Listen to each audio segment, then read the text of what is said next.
እንደ አባቱ ብንሄድ አምላክነቱን እናገኛለን፣ እንደ እናቱ ብንሄድ ደግሞ ሰውነቱን እናገኛለን። በሰውነቱም ፍጹም ነው፣ በአምላክነቱም ፍጹም ነው። ይህን በማን እናውቃለን ከተባለ በድንግል ማርያም። ክርስቶስ ፍጹም ሰው አልሆነም አያሰኝም። ለምን? ሔዋን አዳም ያለ እናት ሲያስገኛት ሔዋን ከአዳም ስለተገኘች ሔዋን ጎደሎ እንደማትባል ክርስቶስ ከመቤታችን ያለ አባት ሲወለድ ሰው ሲሆን ክርስቶስ ባህሪው ጎደለበት አያሰኝም። ፍጹም ምንድነው? ፍጹም ሰው እንለዋለን። የአብ ልጅ ፈጣሪ ነው ኢየሱስ ክርስቶስ ፈጣሪ ነው ብሎ የሚያምን ሰው ሲመጣ የድንግል ማርያም እንጂ ድንግል ማርያምንም ወላዲተ እግዚአብሔር ብለህ እመን እንላለን ማለት ነው። ንስጥሮስ ሲመጣ ያን ብለን ነው የምንመልስለት። ለምን? እግዚአብሔርን ንነሰን ሰማያ ለቅድስት ድንግል ወላዲተ እግዚአብሔር በስጋ እኛ ድንግል ማርያምን እግዚአብሔርን በስጋ የወለደች እንላታለን ማለት ምን ማለት ነው? እግዚአብሔር ወልድን በባህሪው የወለደ እግዚአብሔር አብ ነው። እግዚአብሔር ወልድን በባህሪዋ የወለደች ድንግል ማርያም ናት። ምን ማለት ነው? የእግዚአብሔር ባህሪ ርቀት ነው።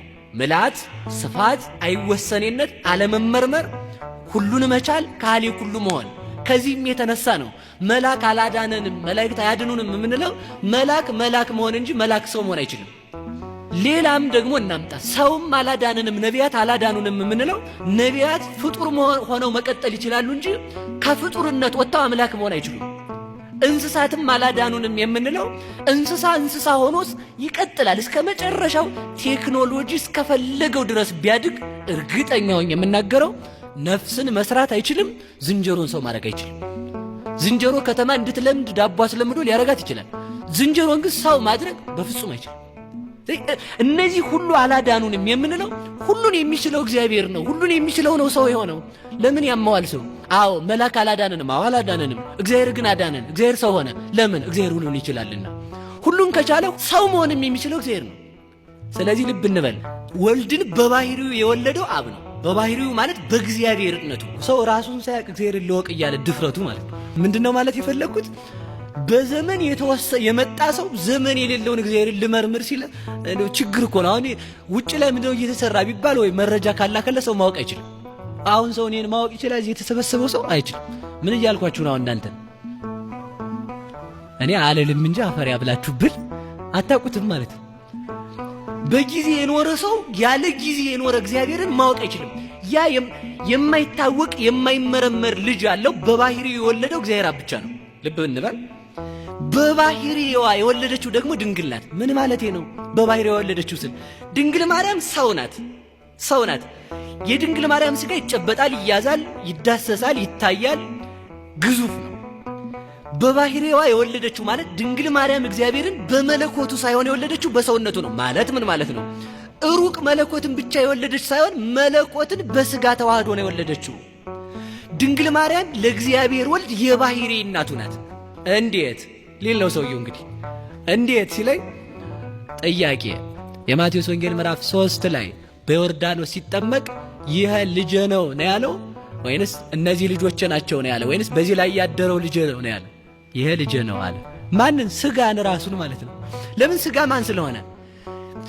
መለኮት ከስጋ ጋር ሲዋሃድ ስጋ ቃለ አብ ወቃለ መንፈስ ቅዱስ ሆኗልና ስጋ አምላክ ስለሆነ ያ ስጋ የአብ ቃል ነው።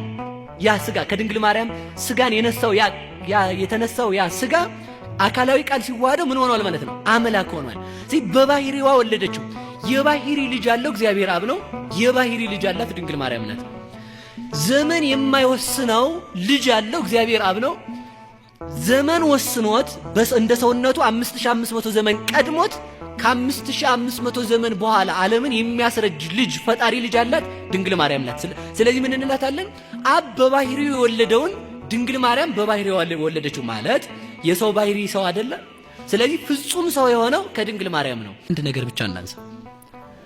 አንድ ልጅ ያለው ማን ነው? አብ ነው። አንድ ልጅ ያላት ደግሞ ድንግል ማርያም ናት። አንድ ልጁን ለተዋህዶ የሰጠ አብ ነው። አንድ ልጇን ደግሞ ዓለምን እንዲያድን ከሷ አንድ ልጅ የወለደች ደግሞ ድንግል ማርያም ናት። ስለዚህ ምን እንላታለን? የእግዚአብሔር አብ ምልክት እንላታለን። ምልክትነቷ በምንድን ነው ከተባለ አሁን ሰው ብቻውን መውለድ ይችላል? ብቻውን መውለድ አይችልም። ብቻውን የወለደ ማን ነው? አሁን እንዴት ድንግል ማርያም ብቻዋን ትወልዳለች የሚል ሰው ሲነሳ ምን ብለን እንመልሳለን መሰላችሁ? እንግዳውስ እግዚአብሔር ለምን ብቻውን ወለደው ብለን እንመልሳለን። ይኸው ብቻዋን በመውለዷ ብቻውን የወለደ አብን ሰበከችው ማለት ነው። አያችሁ፣ እሷ ብቻዋን ነው የወለደችው። እንዴት ብቻዋን ወለደች ከተባለ እንግዲህ አብ ብቻውን የወለደው ማነጻጸር ግን አይደለም። ሰዎቹ ሊመስላቸው ይችላል። ህሊናው ያልጠራ ሰው እንደዚያ ነው የሚያየው። ስለዚህ አብ ብቻውን እንደወለደው ድንግል ማርያምን ብቻዋን ወለደችው። ከአብ ተመልከቱ ያለ ሕማም እንደተወለደ ከድንግል ማርያምም ያለ ሕማም ተወለደ። ከአብ ያለ ዘር እንደተወለደ ከድንግል ማርያምም ያለ ዘር ተወለደ። ሴቶች ሲወልዱ በዘር ነው የሚወልዱት።